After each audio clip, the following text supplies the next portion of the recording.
that was a thing. Welcome to That Japanese Thing. This is the news segment. We're going to be talking about the Japanese news for the week. And I'll start us off with a couple of light and fluffy Japanese stories. Netflix is buying a Japanese studio. We're not entirely sure which one it's going to be. This is in light of Netflix doing quite badly in the US. I think people are overreacting to that, mostly because the great sad time is now over. Well, not really, but a lot of people are ignoring it and getting back on with their lives and going about daily business and thinking, why do I need these Netflix subscriptions? So for the first time ever, Netflix has lost subscribers. So it's overreacting and buying lots of niche content to try and reattract them. Yeah. I mean, innovation. The panel, Yash and Dylan, my co-hosts, and what do you guys think about it? I think more access to anime, more funded anime, always a good thing, as long as Netflix doesn't attempt to manage it or alter it. Which Netflix never really does, so I think that's great. Yeah, I mean, I think their general tactic is to find their way through innovation, which has proven useful for them in the past. Certainly, I like it because it generally results in fairly niche content that gets released. I like the CEO. He seems like a really chill guy as well, in the way he sort of goes about projects. Something doesn't work, oh well, we tried, I mean, doesn't freak out about it. They just move on to something new. Like, you've got to try something different. Yeah, and you've got to respect the fact that, like, as a global entity, they try and find local markets and things, across the world. They're really good at it. Here locally, there are a lot of South African productions on Netflix. I personally know several people that are either have been in talks with Netflix representatives, or are talking to Netflix representatives, or are preparing pitches for Netflix representatives for their content to be, taken up as a project. So they're really good at opening themselves up to new ideas, which I respect a lot. It's very different to a lot of the giant production houses and sort of content houses. It's not Disney. I go about. Right. Yeah. I mean, it has sort of something for everyone. Exactly that. I mean, Disney, I can't imagine Disney being like, okay, cool, let's go speak to, Nigerian content producers because there's a giant market, in Nigeria, and African content in general. At least not doing it first. They would wait for someone to do that, and the minute that's proven as mildly profitable, then everyone will jump on the bandwagon. Yeah, Netflix is a bit of a trailblazer. Yeah. I just want to say, I watched the Japanese version of Netflix, and I do it because there's a lot of anime and Japanese content on that. I think a lot of people think there isn't much anime on Netflix, but that's just because in your region, Crunchyroll controls that. And they have like the stranglehold of international distribution rights, especially now that they've merged with Funimation. So, I mean, if Netflix is just acquiring anime products, come on, Netflix, acquire Crunchyroll. Let's just have all of the anime in one place again. Please, please, please. But anyway, that is that. And I think Yesh has something for us about a cool giant robot. Indeed. The West Japan Rail Company, known as JR West, has unveiled its giant worker robot that can be assisted with carrying out tasks too risky for humans, primarily based on the idea that shutting down some power lines would be bad for running of the trains, and such they can get this robot to go into the live rails and perform the tasks with no risk to a human worker. The robot itself is built to be roughly 4 times the size of a person in every dimension, and is controlled in VR from a nearby vehicle, as the person literally just moves their arms as they normally would. And the robot can use human-sized tools and larger tools to perform the tasks it needs to do. It has a crane that can be used to lift heavier objects if it needs to. And it has already been deployed and is out there fixing rails right now. The device, the robot rather, is humanoid in shape for the most part. It doesn't have bipedal legs, but it does have, I said a crate, but I meant a carriage on which it rolls.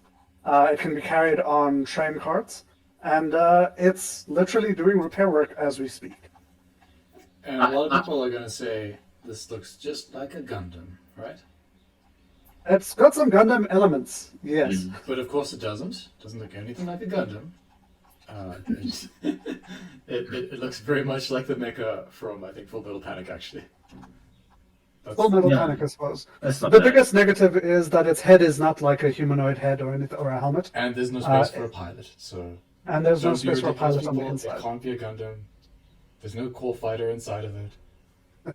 I mean, I would like to state that you don't really, ideally in any situation with these robots, you don't actually want the pilot inside. I know that it's better for storyline purposes, but A warbot that's remotely controlled makes more sense. I mean, no matter what dangerous task I was doing, whether it was military related or whether it was, mining down a shaft or repairing a railway line, I would appreciate it if the manufacturer of that robot made it such that I didn't have to be in it. I understand, and that very much depends on the outcome of your next story, I think, Dylan. Which is related to artificial intelligence, right? Yeah, to sort of the future of the planet being brought to us by Japan. If we can establish, artificial intelligence and we can trust it to run these war machines, I'm all for having people not die in, combat. Well, yeah. Well, at least having things remotely done. But if it becomes impossible to do so without, human direct control, I think maybe it is reasonable to have a human in control of like a very dangerous weapon. Oh man, I would just like to quickly take a segue and recommend that you guys, if you're ever interested in this kind of conversation, listen to some of Lex Friedman's podcasts. He's a computer scientist. He deals with this kind of thing regularly, and they're great sort of confrontational conversations he has with other people in the industry where he's very optimistic and they're very pessimistic, and his sort of side to it is that because humans are building these things, they're going to have sort of human desired outcomes. Characteristics is maybe a bit too far for now where we are, and his sort of guests will argue potentially that humans are being further and further cut out of that loop. And it's actually that's their definition of a purely cybernetic system. It's where there's no human involved in the decision-making process, and it's already been done, and it's already been done militarily. Yeah. So it's definitely something that people are going to work out very quickly when things start going wrong. But yeah, that's just a segue that I put in. I think I'll switch the mood a bit.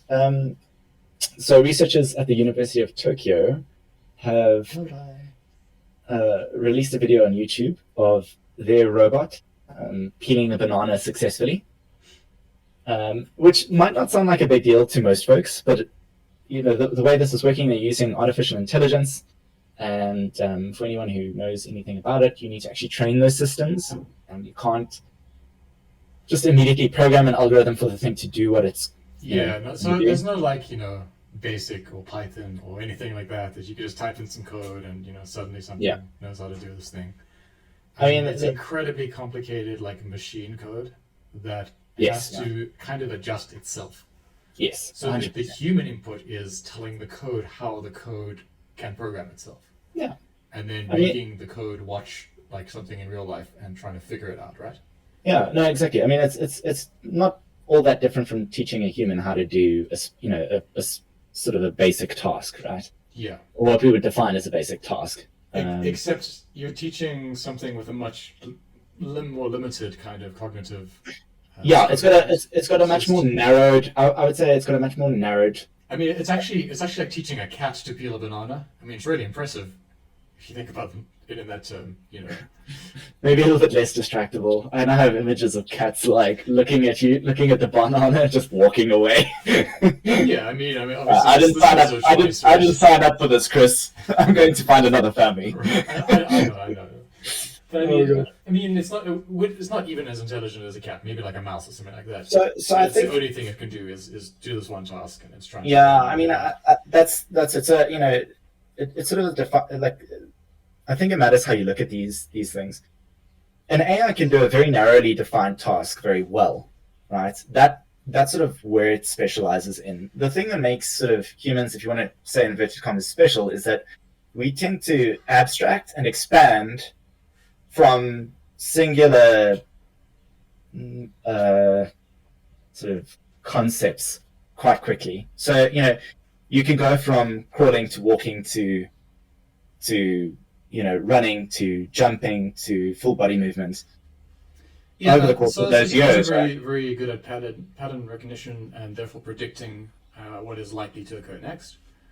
But if you're a computer, you have to Yeah, be programmed to try and do this one particular thing. that's it. That's it. So what an AI is going to have difficulty in doing, and I mean this is going to change, you know, with a whole bunch of parameters. But what they have difficulty doing is without a certain direction, in other words, without a goal, they're going to have difficulty going from one specifically narrow task. Like, say, for example, you're trying to teach a robot how to walk. Yeah. They would have difficulty to jumping, for example, unless you put one of the goals as it using movement in different ways and learning how to do it with certain positive parameters that it's trying to attain. Do you know something that's just fascinating about the human brain? Yeah. When people talk about that whole like 10% kind of thing only being used, and they're sort of right, because it's not that only 10% of your brain is ever being used, but most of your brain is just used to move you around. So the human brain is just designed to move your body in very complicated ways, virtually unconsciously. You're never thinking about how you. I mean, I'm moving my hands right now to express an opinion, even though Yesh and Duna can't see me. I'm not thinking about how that's happening. And there's hundreds of thousands of neurons working in conjunction to allow me to do that without falling down or dropping my coffee or any of those things. So, I mean that figuring out the motion part of robotics is actually more complicated than the thinking part of robotics, oddly enough. Yeah, and if talking on the neural side, a lot goes into actually inhibiting signal transfer of neurons, because you don't, if you've used a lot more of your brain, you're probably experiencing quite a lot of pathology. You'll be having seizures, you'll be having that kind of thing. That's where autism comes in. Yep. Also makes you think of Star Trek transporters. Do they store all those states, those electrons, perfectly when they're transferring through? Do they all activate at once when you rematerialize? Do they activate at all? Do you just fall on the ground dead? Anyway, I choose. That's it. And I choose to not think about whether or not they're just destroying you as a block of information and recreating that block of information, or whether they're like wormholing you through. I choose to just believe it's all sunny and shiny and happy. I choose to believe it's magic. Magic, space magic. Space magic.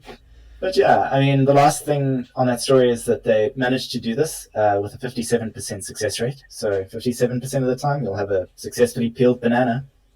And that's after only 13 hours of training. So they basically get this AI to process videos. That's what they're using to teach it. Hey, only 50% of people peel the banana right anyway, so that's pretty good. But moving on to something really, really fun. What's the best thing in Japan that you can go and do that we can talk about on a podcast? Okay. I'm glad you specified certain things. I mean, I'm biased. Training is really good for me. So many people would say that spending a relaxing evening in a hot spring, I was going to say would be just the most unique thing that people associate with Japan, perhaps, right? Mm.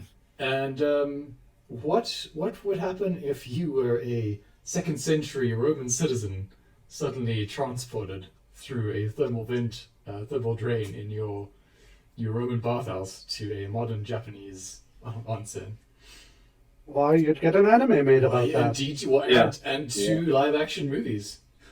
What? My word. Starring people that definitely look like Romans and not Japanese. It's Thoma Rome is the movie, and then I'm not sure there was an anime, the really old anime. It was really terrible. Then there were two very popular movies from 2012 onwards, and now there is a revival anime on Netflix. I believe Netflix funded it. It looks a lot better, and the Latin's pretty good. This is what the story's about. So Japanese people share a similar stress accent to ancient Latin, apparently. Okay. So they can't say the V's, they can't say like various things, but all the vowels are kind of correct. So out of all of the, there's like 11 dubs, and you can hear all of the voice actors talk through the Latin. Like the Japanese ones are pretty good. Maybe like the Spanish one is the best out of all of them.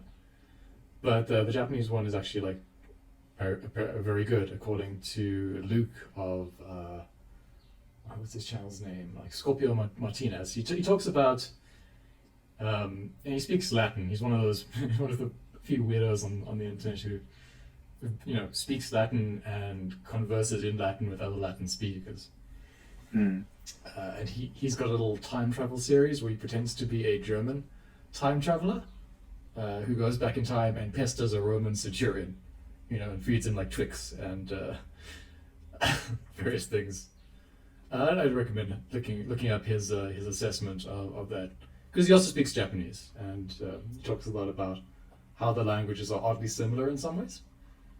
But yeah, a good series, a funny series, and yeah, I recommend it.